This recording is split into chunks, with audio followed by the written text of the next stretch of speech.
You see the experience of someone who has been through the Safe Harbors program. How many times? Twice, in the same setting. I couldn't get enough of it the first time. I actually asked him, I was on my last week and I was like, is it cool if I stay in this program even if I don't complete RISE? And there was like, yeah, that's fine, you know. And I honestly liked it better because it taught us how to stay in the present. It taught us how to live by our visions. You know, we've been taught over thousands of years that we don't control our lives, that we have no control. But when I was learning this, the circle of concern, every time I would catch myself up here.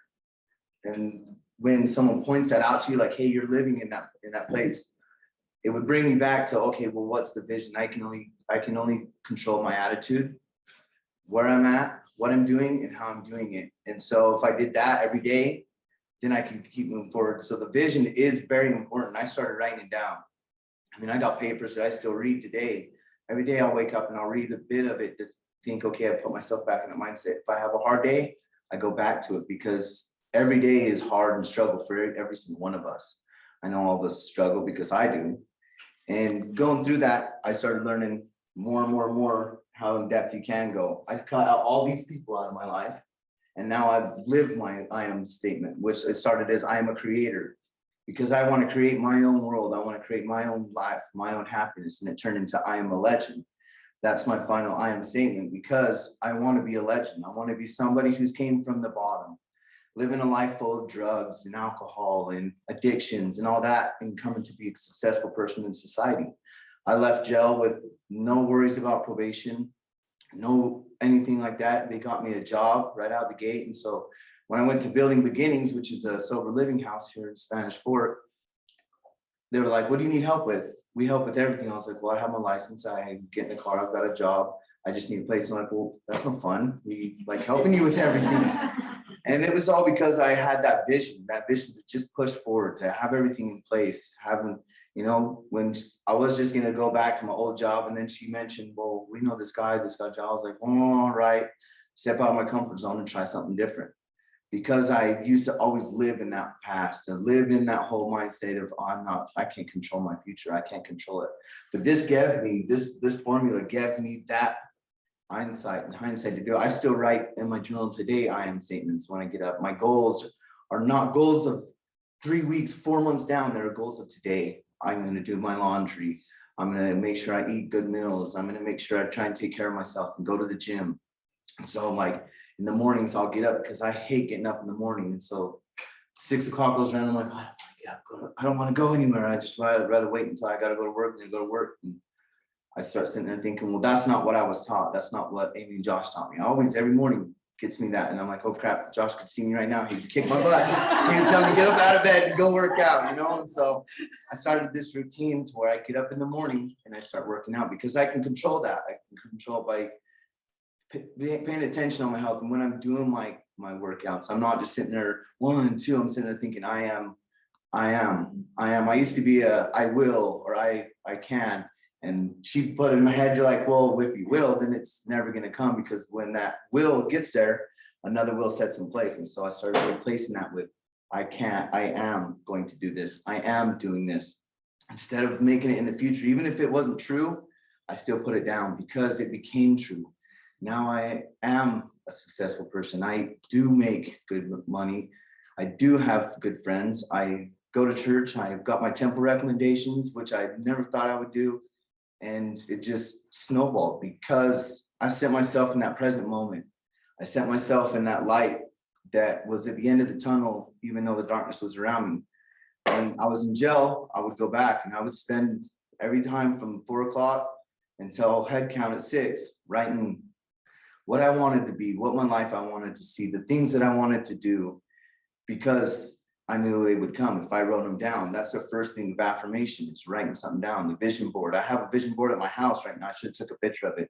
It's got pictures of a huge house and palm trees everywhere. And yeah, I live in the top of Utah. And I don't want to go to where there's palm trees, but you know, it just makes me happy because it makes me feel like that is possible. Every day I get up, it's right there by my door, so I can't miss it. I have to look at it to open the door to go out.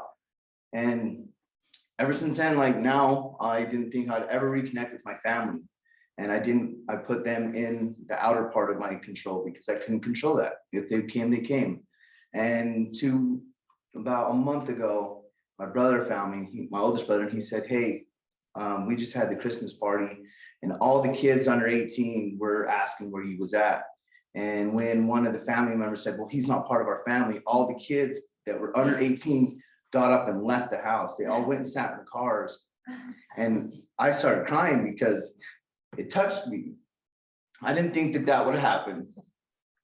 And so I set forth my own life to just, be there, to be an example for them kids to say, hey, look, I came from the bottom. Literally, I was homeless. I was ready to leave the state because I didn't have friends. I didn't have family. I didn't have nobody. And so might as well just go see what else is out there in the world. And thank God that I went to jail. Like that was a God sent blessing because it changed my life. It changed the way I looked at people. It changed the way that I looked at who I am to become and what I can become. There's no block in my vision at all. Like everything and anything in this world is possible for me. And so I started doing music next week and becoming a paid producer, which is my vision because I love music. Music is my life, my passion. I wake up, it's the first thing that's on. I'm at work, it's always in my ears. Like someone was asking, how can we encourage them? 95% of us in jail want something different. We all look and thrive for somebody to just say, hey, you're worth it, try it. And that right there is all it takes for any of us to try it and start going. And the motivation between the people in the cell, in the blocks, if there's multiple people doing it, they reach out. Like I had everybody come to me, hey, I don't understand this assignment, will you help me? Yeah, just break it down, like look at it, really understand what it's trying to teach you, and what you want to get out of it. And they were like, oh yeah, that's cool. 5 minutes later, they're like, well, I don't understand. I'm like, well, that's why you don't understand. You're telling yourself you don't understand. You're letting yourself not learn it. You're letting yourself not be open to something different. And then they would pick up on it. And the vision board, yeah, it's hard at first because you're like, oh, that can never happen.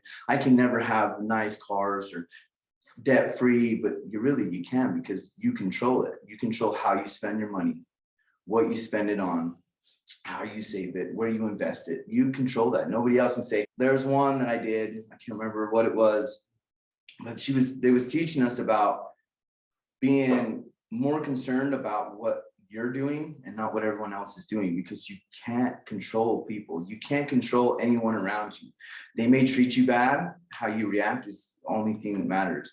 How you influence into responding to people is the only thing that matters.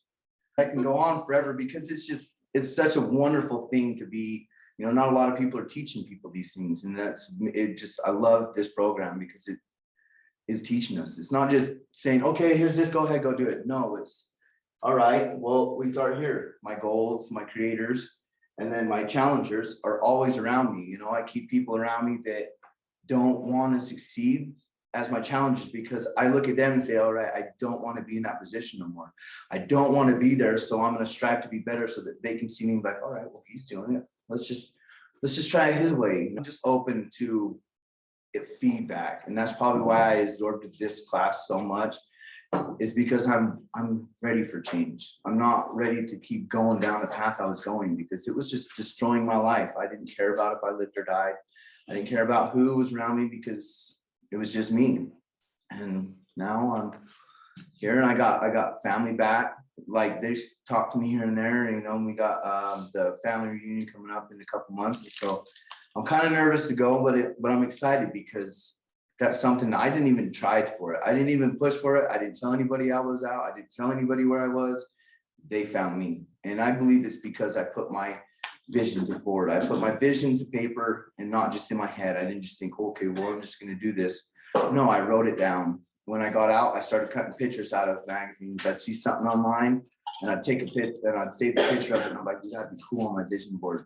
I've got a bank account number that's super huge that I'm working towards, and it's going to get there. I know it's going to get there one day because I put it on the back burner. It's something that I'm not concerned about. It's going to happen when it happens. And so we started doing in the morning, I am statements. I am a wonderful man. I am going to have a great day and I am worth it. we said those in the morning before we went. 2 o'clock in the morning, all of us on Meals on Wheels would gather together and would say it really loud. Waking everybody up, we didn't care. We would say it just to wake everybody up, to let them know that we are happy about where we're at, that our situation, even though we were in jail, we was creating our future. The writing is extremely important. If you don't write it down, you're never going to remember it and you're never going to set it forward. You're never going to push it to be something.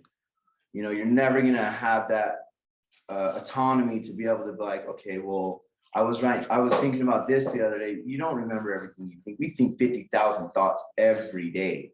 We ain't going to remember thousands and thousands of thoughts just to present it. So if you write them down, yeah, they can be negative, but you can learn how to turn them negatives into a positive by reading them and say, okay, well, if I change these words around, this becomes a positive for me. And then you can start implementing it and practicing it more and more and more. Honestly, the firmness of being who they are, showing like, hey, this works, you know, not letting somebody doubt themselves when everybody does. We all doubt ourselves in life decisions every day.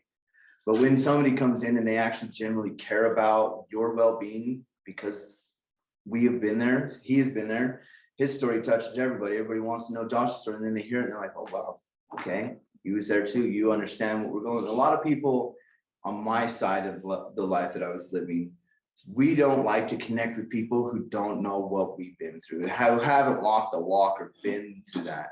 And it showed us that even though that people don't walk the walk, they still know it because they've learned it, they've seen it. They have people in their life that have been there. And so they've struggled with people who've has addiction, and they know the struggle that they go through, so that they don't, you know, it's just the compassion that they brought to the table. And every time somebody would kind of divert from that, they were firm to bring it right back to what they was trying to teach, right back to not letting what other people was trying to influence negatively into a positive space. And if we didn't know something, most 9 times out of 10, they would teach us how to understand it, how to be part of it. I want to tell, like, I am a creator, and because I wanted to be the creator of my life, to be the creator of my path. And through that, I started doing all the work. I started writing down things, and I realized, well, I am a legend. And then my other one is just a horror book. It's just like, kind of like, it starts out to where it's like a ghost sitting there bugging him, but in the end, he comes to find out that he's a revelator, and that it's really God trying to talk to him and change his life.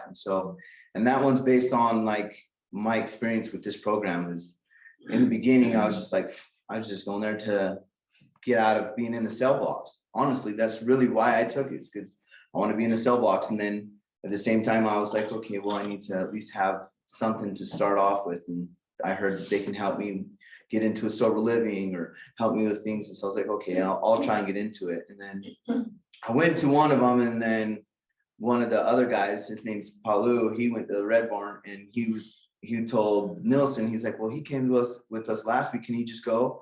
And he's like, no, if he goes again, he's going to the hole. And so I didn't go, and I waited and waited like 3 weeks until I can get into the class. And then when I got in, it was good. I loved it so much. I just wanted to keep going, even though like I went through it once. The second time was not the same as the first. I kept learning more and more and more and more. The more I took it, the more I went through it. So this isn't just something that, yeah, we learn all this once, but once you go through it the second time, you already have a little bit of it, and then you can actually understand it the second time. I honestly would take it a third time, a fourth time, fifth time, because you learn something every time you take the class. Every time you go through the curriculum, even though it's a short curriculum, you're still going to miss so much that the second time you go through it, you're going to make it and get deeper into it, make it more implemented into your life. So it's pretty good.